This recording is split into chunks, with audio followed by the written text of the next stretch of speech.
to invite our Sustainable Development Multi-Issue Global Coordinator, Jean-Paul Brice-Afana.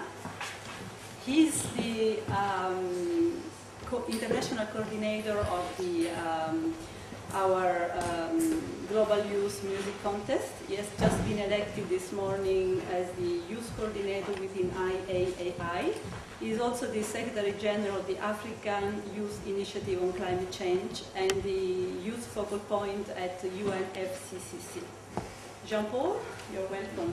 Thank you very much for your... Thank you.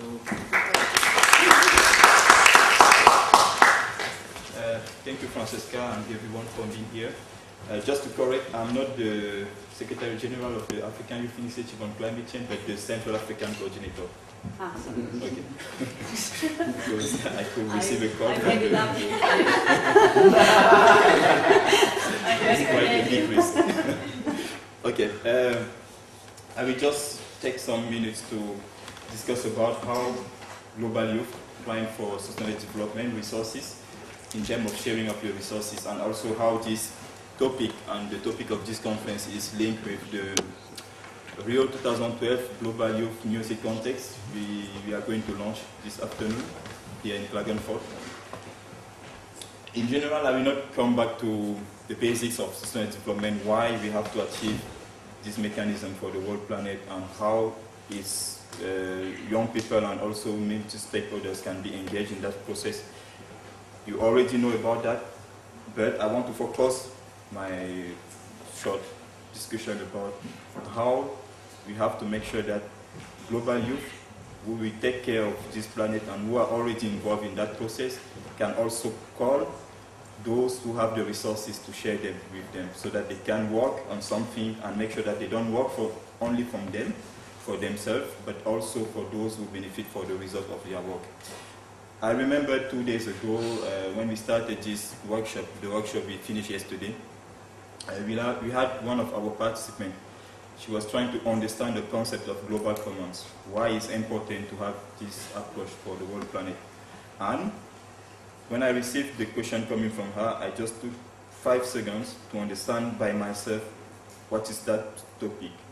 And then I came to understand that if you are working to make a better climate for all, and then the result of your work is benefiting to the world planet, how those who have the access to this benefit can make sure that they support your work, so that you have the impression that, not only the impression, but you really understand that what you are doing is important for everyone, not only for you, but in the same time you get the support from those people who benefit from the result of your work.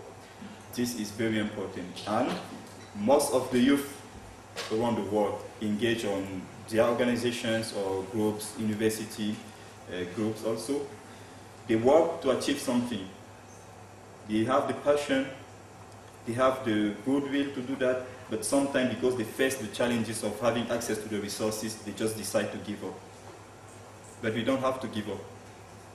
And this morning somebody said that if you start an initiative, you don't have the support at the beginning, please just continue. Just keep doing what we are doing, and when people will see the impact of what we are doing, the positive impact, they will understand why at the beginning of your initiative you went in front of them and asked them their support, so that you make sure that the impact you are working on can be really, really relevant and more powerful. And this is the call for young people. They want to make sure that when they address the request for support to an institution, to an individual, to a philanthropist, that person should not think about the five seconds. Think about the support in terms of funding. It's not only because of funding, it's not only because of materials, it's about the knowledge first. Because if you want somebody to be very, really relevant in the work he's doing, you have to make sure that the person has access to education. And to have access to education, you have to share the knowledge. You have to open the mind of people. And when you open the mind of people, you contribute to their education, you contribute to make them become responsible citizens, and in the same time, they can really, really be part of the change we want to see. Ivana and Beppe raised many challenges, key challenges for young people they are facing. And with the work I'm doing with the UNFCCC, some of those youth who really believe in this work, the outcome of this work are in this room. We have many young people in their regions, in their communities, who face the impact of climate change, for example, but who want to make their voice be heard and don't have the resources to make it happen. To tell to the world, the entire world, that you are discussing since many, many years on the same framework, on the same result, on how can we make sure that every citizen in this world can face the problem, can be responsive, but you don't take the right decision, maybe because you don't have access to these people who believe in you and who believe the really, really, really dramatic consequences in their communities. But if this youth, for example, don't have the possibility to pay a flight to go to Rio, and then tell to the youth, world leaders, through the major group of children and youth, that I want to be part of this policy, to design this policy, because I think that what I'm living in my community in terms of dramatic consequences of the climate change or the negative implementation of sustainable development is really bad for me, for the next generation, for my family, and also maybe for you. We have to make sure that we can create those kind of space where these youth can have their voice be heard. And we believe that music can be one of these tools. Because if you don't have the same language with somebody else, and you want the person to understand what you are saying, just draw something. If you want to explain what is a house, and the person is not able to understand what is a house in your home language, please take a pen, take a piece of paper, draw it, the person will understand. And this is the same with music. This is the same with dance. This is the same with creative art. Photo, image, we can really share the message and make people understand what we want them to understand. The Rio 2020 Global Youth Music Context is an opportunity for us to give the voice to those who don't have a voice, to be part of the policy, to be part of this change we want to create. Because if you want to create a change, you have to make it as a movement. A movement is more powerful than just a group, an individual. And when we have 1, 2, 3, 4, 10, 100 individuals forming a group, and we have 1, 2, 3, 4, 5, 7, 100 groups forming a movement, we are sure that what we want them to understand. Then for the decision makers, they can really, really take the time to listen to us and to really take the summary of what is the message those people want us to understand. And it's really difficult for us as youth leaders to mobilize young people to attend these negotiation meetings all the time, and then after one meeting, 2, 3, 5, they will ask you, every year I'm traveling to Bonn, every year I'm traveling to New York to attend the CSD session, to attend the UNFCCC session, but I'm really tired to contribute to the increase of CO2 in the world, in the climate, because when you are traveling, you take a flight, you contribute to the problem. But you want to solve this problem, for example. How can you make sure that you contribute to a problem you want to solve, and then people will believe in you? I received this kind of question many times, like, oh, Jean-Paul, yeah, you want to save the climate, great, but this month, how many flights did you take? And then wow, this question is really important, because I have to go here, I have to go here, but in the same time, the policies don't have next steps. We don't achieve something. Sometimes we achieve something, it's just to create some kind of hope. When we have the hope and then we break up again, and then we want them to do more, but it's just have a statistic position. Through the Rio 2020 Global Youth Music Context, we are sure that even if all the youth of the world don't travel to Rio, their voice will be in Rio.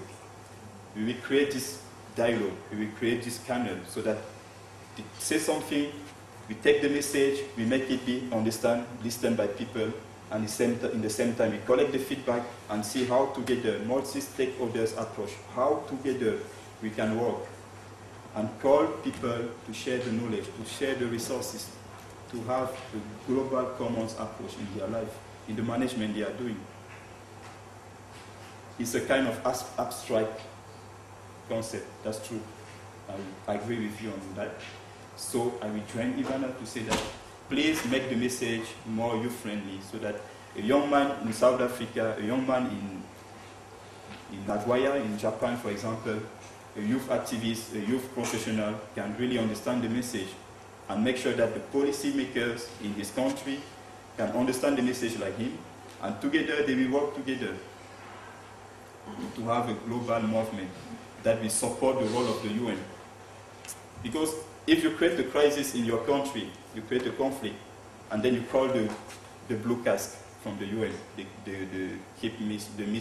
peacekeeping mission, to come and solve the problem.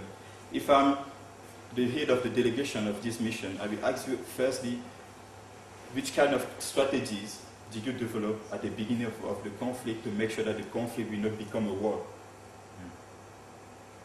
This is the question our children will ask us.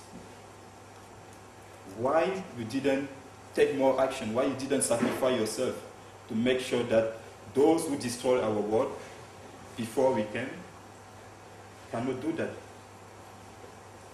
It's difficult to have the courage to plan yourself, like this young man he was in Egypt, the one who started the movement, in Tunisia. It's really, really difficult. We will never have in this world 1,000 or 100 Michael Jackson, just one, that's true. But we can have many, many people in the same world sharing the same passion, the same vision of Martin Luther King, for example. So we have to identify those people, we have to give them the floor, we have to give them the space to express themselves, and we have to make sure that after expressing themselves, we should follow the message, and the message will become a movement, and the movement will become many, many activities, and together we will share the knowledge, we will share the global commons, we will share the resources, and this sharing of resources will support all our initiatives, and together we will support the UN system, and together we will support our leaders. Because even them, they face many challenges. They really face many challenges. That's why they are not able to move forward. Because they have to serve the interests of the world, but in the same time they have to serve the interests of their own nation, of their own citizens. And it's really difficult to be a leader when you have the world population behind you, waiting for the results, waiting for the resources, waiting for the good news, and you are not able because in front of you you have the same people who have to define and to serve the interests of their citizens. So let's think global. We are global citizens. Let's work beyond the borders, because having borders means that we have limitation. We create the limitation by creating the borders, and those physical borders become also intellectual borders. We are afraid to share the knowledge, we are afraid to share the resources, and when we block the situation, we create the space to deblock the situation, we cannot move forward. It's difficult. So this competition will be a real space to give the floor, to give the power to young people to make their voice be heard. And we count on all of you. We already started 2 days ago to really, really put our energy in this initiative. And personally, I believe that we can make it happen. And I hope that you have the same vision. Thank you.